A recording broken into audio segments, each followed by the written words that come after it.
धार्मिक मान्यताओं के अनुसार उत्पन्ना एकादशी के दिन ही एकादशी माता का जन्म हुआ था, इसलिए एकादशी बेहद खास मानी जाती है।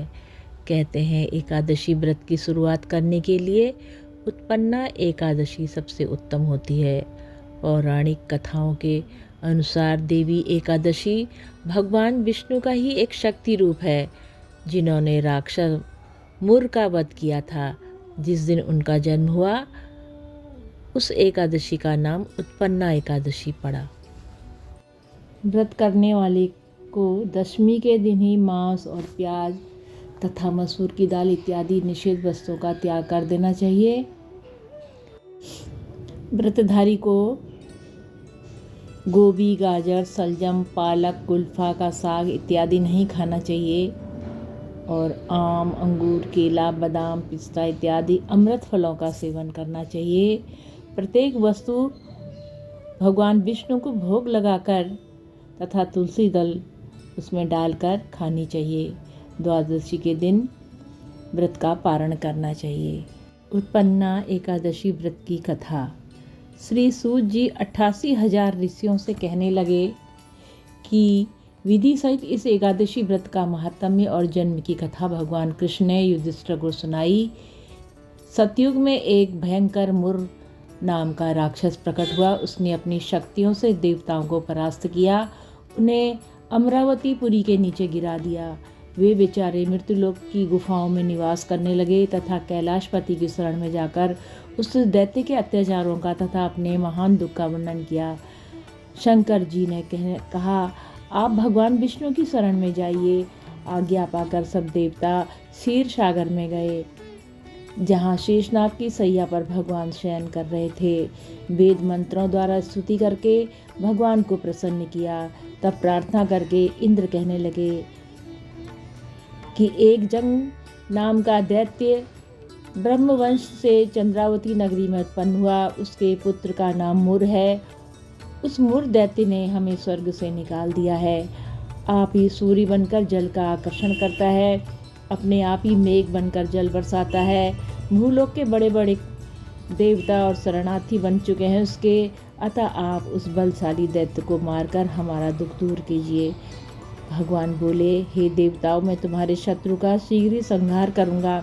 आप निश्चित होकर चंद्रवती नगरी पर चढ़ाई करो, मैं तुम्हारी सहायता करने को पीछे से आऊँगा। आज्ञा मानकर देवता लोग वहाँ आए और युद्ध भूमि में मुर दैत्य गरज रहा था। युद्ध आरंभ हुआ, परंतु मुर के सामने देवता घड़ी भर भी ना ठहर सके। भगवान विष्णु भी आ गए।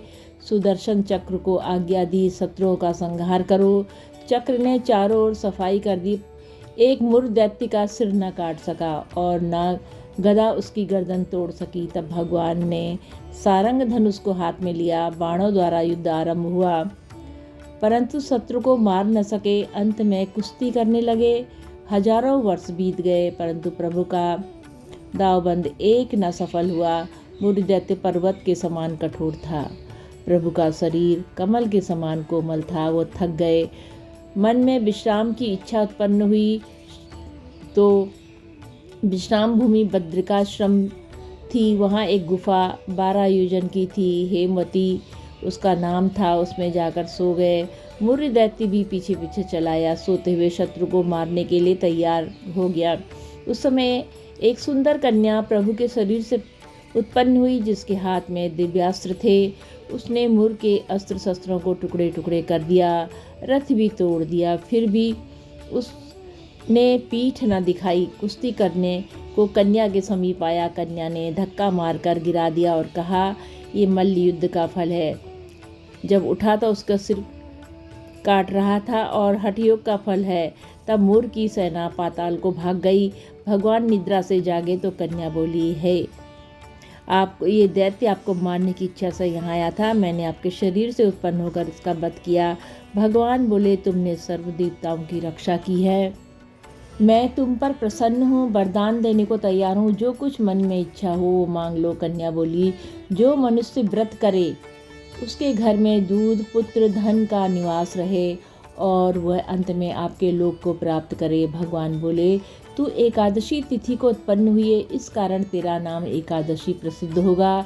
जो श्रद्धा भक्ति से तेरा व्रत करेंगे सबको तीर्थों के स्नान का फल मिलेगा, अर्थात उनका मन शुद्ध हो जाएगा, अंत में परम धाम को प्राप्त होंगे।